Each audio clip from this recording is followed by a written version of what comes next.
नमस्ते एंड अस्सलाम वालेकुम ऑल ऑफ यू। आज का जो मेरा टॉपिक है वो है टाइफाइड फीवर। कि टाइफाइड फीवर हम किसे कहते हैं और ये क्यों काज होता है, इसके सिम्टम क्या क्या हैं, और उसके अलावा मोस्टली अगर हम देखते हैं तो हमारे जो इन्वायरमेंट में टाइफाइड होता क्यों है, तो ये हम डिस्कस करेंगे अपने इस लेक्चर में। सबसे पहले इसकी डेफिनेशन देखते हैं कि टाइफाइड फीवर है क्या। Typhoid fever is the serious bacterial infection of the intestine and blood causing by the salmonella typhoid. Salmonella typhoid एक काजेटिव एजेंट है जो काज करवाता है टाइफाइड को, जो क्या है एक बैक्टीरिया है। ये एक बैक्टीरियल इन्फेक्शन है, जो सीरियस बैक्टीरियल इन्फेक्शन है, वो इफेक्ट करता है ब्लड और इंटेस्टाइन पे, ठीक है। और वो काज कौन करवाता है, सेलिमिना टाइफाइड वो काज करवाती है। The cause by the salmonella typhoid and the spread separate through the contaminated food. Spread कहाँ से होती है कि कंटामिनेटेड फूड खा रहे हैं या फिर वाटर पी रहे हैं, कंटामिनेटेड हो या फिर unhygienic poor hygienic faecal oral roots,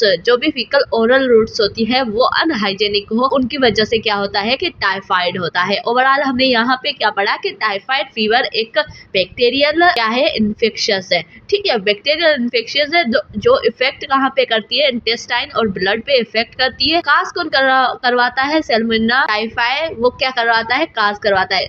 और स्प्रेड इस तरीके से होती है कि फूड के थ्रू, वाटर के थ्रू या फिर कंटामिनेटेड फीकल एंड ओरल जो रूट्स होते हैं के थ्रू ये क्या है कि ट्रांसफर होती है एक नॉर्मल बंदे में, ठीक है। बाद बात करते हैं इंक्यूबेशन पीरियड कितना होता है। तो इंक्यूबेशन पीरियड की बात करते हैं, 7 से लेके 14 दिन तक इसका इंक्यूबेशन पीरियड होता है। और नॉर्मल जो रेंज हम देखते हैं तो वो 3 दिनों से लेके 30 दिन तक इसकी नॉर्मल रेंज तक ये एक हम कहते हैं इफेक्ट करता है। उसके अलावा हम साइन और सिम्टम की बात करते हैं तो साइन और सिम्टम में क्या आ जाता है, प्रोलॉन्ग हाई ग्रेड फीवर। इसमें क्या होगा, टाइफाइड में प्रोलॉन्ग ज्यादा हाई ग्रेड फीवर होगा और लंबे टाइम तक, ठीक है। High grade fever and step ladders pattern, और स्टेप लेडर पैटर्न से क्या है कि इसको फीवर होगा, हेडेक होगा, वीकनेस, एब्डोमेन पेन, क्योंकि यहाँ पे क्या है कि इंटेस्टाइन इफेक्टेड है तो एब्डोमेन पेन होगा। उसके अलावा कॉन्स्टिपेशन या फिर डायरिया, क्योंकि इंटेस्टाइन सही से काम नहीं कर रहा है तो फिर वहाँ पे क्या है कि वहाँ पे इन्फेक्ट गया है तो उसकी वजह से क्या है कि कभी डायरिया होगा, कभी कॉन्स्टिपेशन होगी। और उसके अलावा अगर बात करते हैं लॉस ऑफ एपेटाइट, उसको भूख नहीं लगना पेशेंट को, ये सारी क्या है कि उसमें साइन और सिम्टम्स आ जाते हैं। और लॉस ऑफ एपेटाइट, उसको भूख न लगना, और उसके अलावा रोज स्पॉट्स, उसके जो रोज स्पॉट्स बन जाते हैं, pink rashes on the chest, ये क्या है कि स्पॉट बन जाते हैं पिंक टाइप के, ठीक है। पिंक रोज स्पॉट्स बन जाते हैं। और उसके अलावा इनलार्ज स्प्लीन, जो इनलार्ज हो जाती है स्प्लीन, ताकि ओवरऑल उसका जो फंक्शन है वो क्या है कि एबनॉर्मल हो गया है। तो उसकी वजह से क्या है कि जो नॉर्मल ब्लड सही से क्या है कि वो ब्लड पे भी इफेक्ट करता है और इंटेस्टाइन पे भी इफेक्ट करता है। उसकी वजह से जो ब्लड नॉर्मल ब्लड है उसका जो हम कहते हैं ना डेथ रेशियो ज्यादा हो जाता है, उसकी वजह से स्प्लीन भी इनलार्ज हो जाती है। और उसके अलावा ओवरऑल उसकी बॉडी पे इफेक्ट करता है, जिसमें हमने ये सारे सिम्टम्स पढ़ लिए। ये सिम्टम्स आ जाते हैं टाइफाइड फीवर में, जो पेशेंट्स होता है उसमें मोस्टली ये सारे आ जाते हैं। और उसके अलावा इंक्यूबेशन पीरियड की बात करते हैं, वो 7 दिन से लेके 14 दिन एक हम फाइंड करते हैं। जो होता है एक्चुअली हमें जो बताना चाहिए वो 3 दिन से लेके 30 दिन के बीच में इसका इंक्यूबेशन पीरियड चलता है। उसके बाद डिस्कस करते हैं कि डायग्नोज क्या है और उसके अलावा ट्रीटमेंट किस तरीके से करते हैं टाइफाइड पेशेंट को। अगर डायग्नोज करना है, सबसे पहले हम क्या करेंगे, जो भी ब्लड कल्चर है वो करवाते हैं ताकि इन्फेक्शन का हमें पता चल जाता है ब्लड कल्चर से।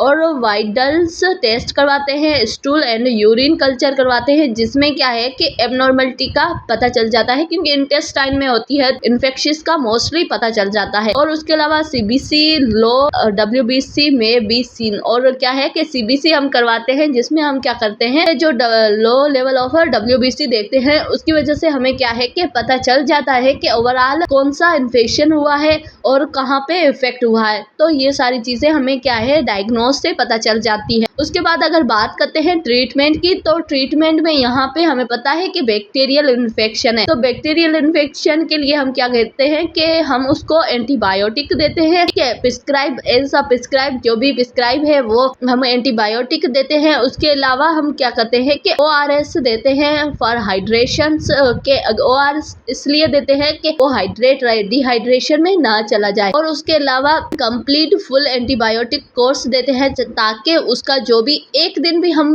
एंटीबायोटिक कोर्स नहीं छोड़ते ताकि वो ड्रग्स रेजिस्ट ना कर ले। ठीक है, तो इसलिए हम क्या है एक कंप्लीट कोर्स देते हैं ताकि वो जल्दी से जल्दी पेशेंट्स रिकवर हो सके। उसके बाद बात करते हैं नर्सिंग मैनेजमेंट की कि किस तरीके से नर्सेस मैनेज करती है एक टाइफाइड फीवर वाले पेशेंट को। तो सबसे पहले क्या है कि मॉनिटर द टेम्परेचर रेगुलरली, क्योंकि हाई ग्रेड फीवर होता है टाइफाइड में। तो फिर हम क्या करेंगे, हमारा जो काम होता है नर्सिस का वो यही होता है कि उसका टेम्परेचर हम रेगुलरली चेक करें, मॉनिटर करें। उसके अलावा मेंटेन हाइड्रेशन। जब टेम्परेचर बॉडी का बढ़ा है तो क्या होगा कि हाइड्रेशन में भी क्या है, डिहाइड्रेशन में वो पेशेंट चला जाता है। तो इसलिए हमें क्या है कि हाइड्रेशन को भी मेंटेन रखना जरूरी होता है।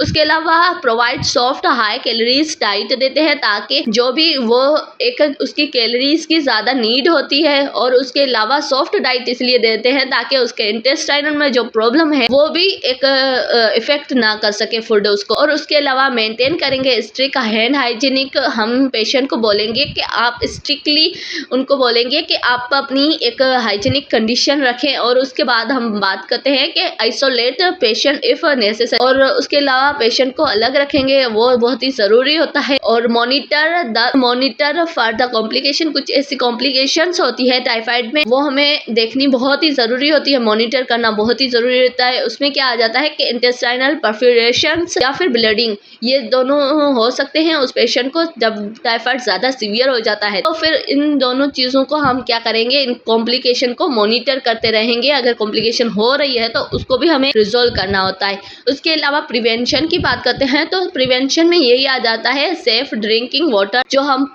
पानी पी रहे हैं, जो भी पेशेंट है उसको हम बोलेंगे कि आप सेफ ड्रिंकिंग वाटर। अगर प्रिवेंशन हो रही है, चाहे वो पेशेंट है या फिर नॉर्मल कोई भी है, तो उसको हम प्रिवेंट कर रहे हैं। तो किस तरीके से प्रिवेंट करते हैं, तो उसके लिए हम कहेंगे कि सेफ ड्रिंक वाटर, वो एक साफ पानी पिए, प्रॉपर हैंड वॉश करे। उसके अलावा जो भी उसके डिपोजिंग है, उसके जो वेस्ट प्रोडक्ट है वो सही से डिपोज करे।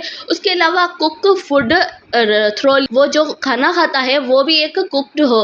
ठीक है, उसके अलावा वैक्सीन है टाइफाइड की, ये सारी चीजें अवेलेबल है जो वो खुद कर सकता है प्रिवेंशन के लिए। तो ओवरऑल यहाँ पे हमने पढ़ा है कि टाइफाइड जो होता है उसकी नर्सिंग मैनेजमेंट क्या होती है, उसके अलावा उसकी प्रिवेंशन क्या है। तो इस लेक्चर में हमने ये सारा डिस्कस किया है कि टाइफाइड क्या है, उसके काज, उसके सिम्टम्स जो भी है, उसके incubation period, nursing management, treatment, diagnose और उसके अलावा प्रिवेंशन। ओवरऑल हमने इस लेक्चर में ये सब डिस्कस किया है। तो थैंक यू सो मच। आज का वीडियो इतना ही, मिलते हैं नेक्स्ट वीडियो में नेक्स्ट टॉपिक के साथ। तब तक